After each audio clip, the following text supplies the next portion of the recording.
పులివెందులు అనగానే గుర్తొచ్చేది వైఎస్ కుటుంబం. వైఎస్ కుటుంబానికి దశాబ్దాలుగా పెట్టని కోటగా మారింది పులివెందుల. కానీ జెడ్పీటీసీ ఉప ఎన్నికల్లో తెలుగుదేశం పార్టీ వ్యవహరించిన విధానం, రిగ్గింగ్ చేసినటువంటి తీరు పట్ల స్థానిక ప్రజల్లో తీవ్ర అసంతృప్తి వ్యక్తమవుతోంది, వ్యతిరేకత వ్యక్తమవుతోంది. రిగ్గింగ్ ద్వారా ఎన్నికల్లో అక్రమాల ద్వారా జెడ్పీటీసీ ఉప ఎన్నికను గెలిచారు, కానీ అక్కడ మాత్రం స్థానికంగా ప్రజల్లో అసంతృప్తి ఉంది. ఈ వ్యవహారం పైన తీవ్ర వ్యతిరేకత వ్యక్తం అవుతోందని విశ్లేషకులు అంచనా వేస్తున్నారు. జగన్మోహన్ రెడ్డి ఎమ్మెల్యేగా గత ఎన్నికల్లో గెలిచారు.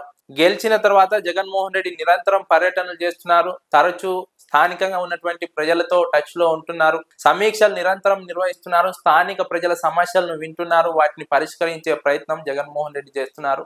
మరోవైపు అభివృద్ధి పనులను కొనసాగించే ప్రయత్నం చేస్తున్నారు వైఎస్ జగన్మోహన్ రెడ్డి. తెలుగుదేశం పార్టీ ఇక్కడ అధికారంలో ఉందన్న భావనతో అవినీతి అక్రమాలకు పాల్పడుతోంది, ప్రజలపైన దౌర్జన్యం చేస్తోంది. ఆ దౌర్జన్యంతోనే జెడ్పీటీసీ ఉప ఎన్నికను గెలిచింది. గెలిచినా కూడా నైతికంగా వైఎస్ఆర్సీపీనే విజయం సాధించిందని విశ్లేషకులు అంచనా వేస్తున్నారు.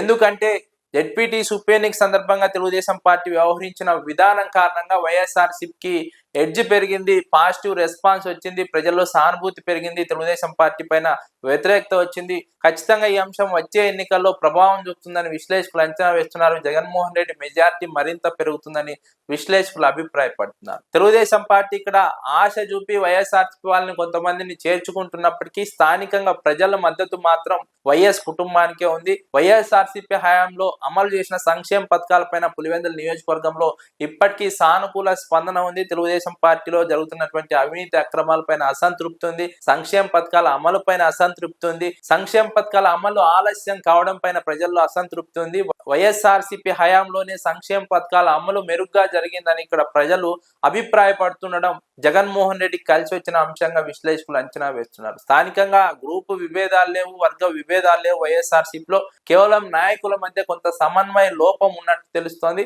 ఆ సమన్వయ లోపాన్ని కనుక పరిష్కరించుకోగలిగితే ఇక్కడ వైఎస్ఆర్సీపీ వచ్చే ఎన్నికల్లో మరింత మెజార్టీతో గెలిచే అవకాశం ఉంది. జగన్మోహన్ రెడ్డి తనకున్నటువంటి బిజీ షెడ్యూల్ కారణంగా రాష్ట్ర రాజకీయాలపైన, పార్టీ నిర్మాణం పైన ఫోకస్ చేయాల్సినటువంటి నేపథ్యంలో స్థానికంగా రాజకీయాల బాధ్యతను, నియోజకవర్గ బాధ్యతను ఎంపీ అవినాష్ రెడ్డికి అప్పగించారు. అవినాష్ రెడ్డి కూడా యాక్టివ్ గా పనిచేస్తున్నారు. నిత్యం ప్రజల సమస్యలను పరిష్కరించే ప్రయత్నం చేస్తున్నారు. వాటిని జగన్మోహన్ రెడ్డి దృష్టికి తీసుకొస్తున్నారు. స్థానిక ప్రజలకు అండగా నిలబడుతున్నారు. క్యాడర్ కు అండగా నిలబడుతున్నారు. క్యాడర్ ను కలుపుకొని వెళ్తున్నారు. ఎక్కడ గ్రూప్ విభేదాలకు, సమస్యలకు తావివ్వకుండా అవినాష్ రెడ్డి కూడా చాలా యాక్టివ్ గా పనిచేస్తున్నారు, చాకచక్యంగా పనిచేస్తున్నారు. అందుకే వైఎస్ఆర్సీపీ ఇక్కడ ఇప్పటికీ తన ఎడ్జ్ను కోల్పోకుండా తెలుగుదేశం పార్టీని బలపడకుండా చేయగలుగుతుంది. లేదంటే తెలుగుదేశం పార్టీ ఖచ్చితంగా బలపడి ఉండేది. కానీ వైఎస్ఆర్సీపీ అధినేత జగన్మోహన్ రెడ్డి గాని, ఎంపీ అవినాష్ రెడ్డి గాని ఇక్కడ వ్యవహరిస్తున్న తీరు, పనిచేస్తున్నటువంటి విధానం వైఎస్ఆర్సీపీని బలంగా ఉంచడానికి కారణమవుతోందని విశ్లేషకులు అంచనా వేస్తున్నారు.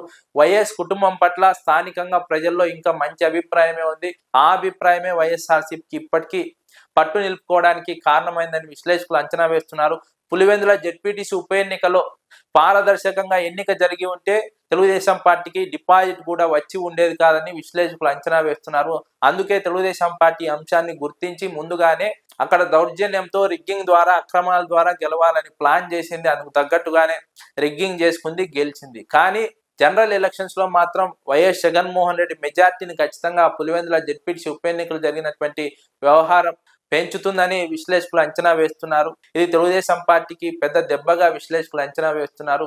జిల్లా వ్యాప్తంగా కూడా ఈ అంశం ప్రభావం చూపిందని విశ్లేషకులు అభిప్రాయపడుతున్నారు. ముఖ్యంగా అరటి రైతుల సమస్య పైన ప్రభుత్వం దృష్టి కేంద్రీకరించకపోవడం, అరటి రైతులకు గిట్టుబాటు ధర కల్పించకపోవడం ప్రధానంగా ప్రజల్లో, ముఖ్యంగా రైతుల్లో అసంతృప్తి ఉంది. అదే విధంగా గండికోట నిర్వాసితుల సమస్య పైన ప్రభుత్వం ఫోకస్ చేయకపోవడం స్థానికంగా ఉన్నటువంటి ప్రజల్లో అసంతృప్తికి కారణమవుతోంది. జగన్మోహన్ రెడ్డి హయాంలో మెడికల్ కాలేజీని తీసుకొచ్చారు. అన్ని రకాలుగా పులివెందులను అన్ని విషయాల్లోనూ అభివృద్ధి పథంలో నడిపించారు. కానీ తెలుగుదేశం పార్టీ వచ్చిన తర్వాత అభివృద్ధి పడకేసింది, ఎక్కడికక్కడ నిలిచిపోయింది. వైఎస్ఆర్సీపీ హయాంలో జరిగినటువంటి అభివృద్ధి కొనసాగడం లేదు.